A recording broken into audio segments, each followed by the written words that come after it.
Need to connect with Asif Khan from Remax Prime Properties? Call him 416-985-KHAN. That's 416-985-5426. Or email asif@thehomeshop.ca. Now, back to On the Market on 105.9 The Region.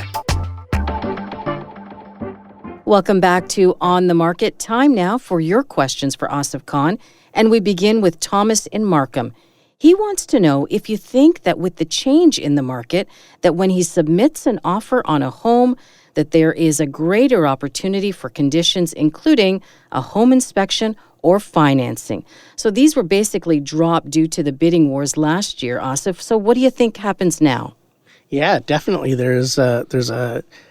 Conditions are back, to be quite honest. And what you're going to see now is a lot of people are including that home inspection condition. They are including the financing condition, and the banks want you to include that financing condition because they want time to do their due diligence and make sure that the house is going to appraise. So what this has also done is a lot of the banks have sped up their appraisal process in order to make sure it's done within the 5 days or so of you putting in this financing condition.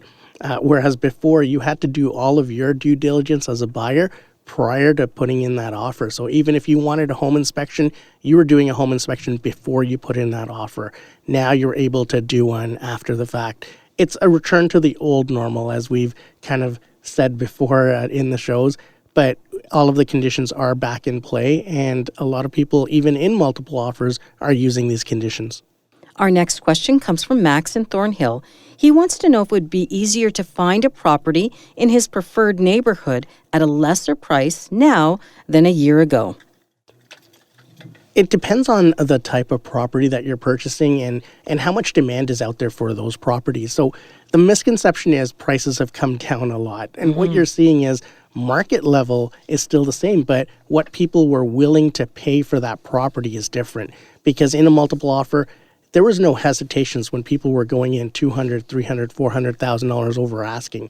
But, was that market value? It could have been market value because the realtors may have underpriced the property. So it really depends on your realtor and yourself doing your due diligence, making sure what market property or market value is for that property, and then working with that to kind of figure out a number as to where this property should end up. But a general 20% off of last year's prices isn't going to work. It's market specific, area specific, and also property specific.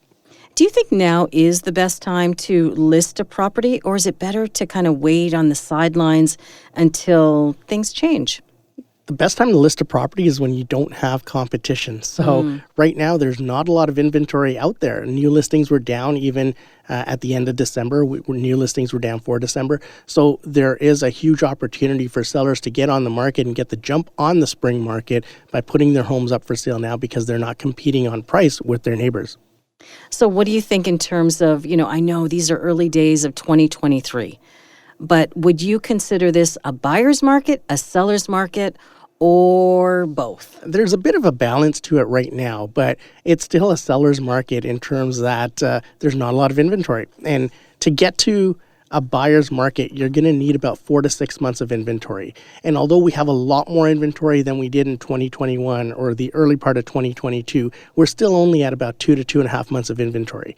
And that's a huge jump from the 1 month or less than 1 month that we had in 2021. So it feels like there's a lot more inventory. It feels like a buyer's market, but in reality, it's not a buyer's market as yet. What about those sellers who are listening right now and saying to themselves, you know what, I missed the boat. I could have sold my home a year ago for a lot more than I could sell it for now. What do you want to say to them?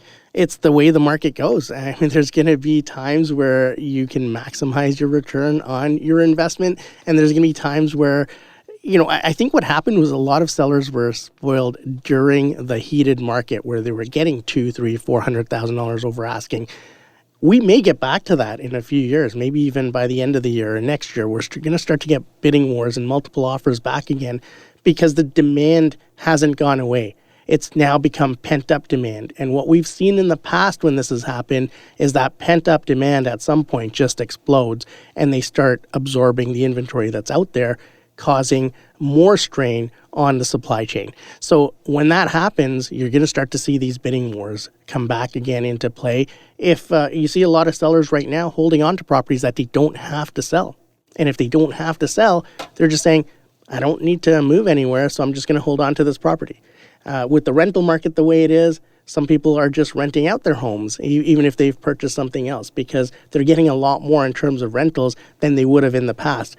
It's only the people that are stretched to the limit with the interest rate increases, if they're on variable, if they have really high home equity lines out there.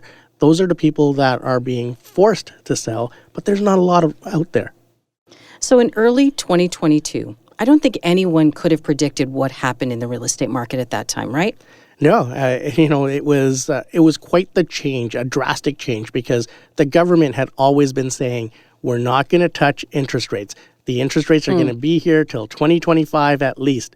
And all of a sudden, the bottom fell out and they started increasing interest rates pretty much on a monthly basis. So you couldn't predict what happened a year ago. Do you want to take a look at what do you think is going to happen in the next few months? I think we're going to be in for a bit of an adjustment period through January. And by February and March, we're going to start to see some of that pent-up demand start to hit the market looking for homes. And we're going to start to see some absorption in the inventory that we already have. The people that have been holding off to make that move have now waited almost a year, and now they're getting antsy and they're going to start to make that move because this is the new normal. And it's not going to change. You're not going to see those 0.5% or 1% interest rates that people were getting on variable. But you're going to start to see some activity because the 5% rates or so for fixed are going to be here for a long, long time. And they had been here for a long, long time until the government had to step in during the pandemic period and lower those as an incentive. As a reminder, if you have questions for On the Market, hit send anytime to info@1059theregion.com. But Asif, if our listeners prefer to contact you directly, how can they do that? Tina, they can always contact me at 416-985-CON. That's 416-985-5426. If you missed any part of our show, go to 1059theregion.com or wherever you get your favorite podcasts, including Apple Podcasts, Spotify, Google Podcasts, Amazon Music, and Audible. I'm Tina Cortez. Thank you for listening. Need to connect with Asif Khan from RE/MAX Prime Properties? Call him 416-985-KHAN. That's 416-985-5426. Or email asif@thehomeshop.ca.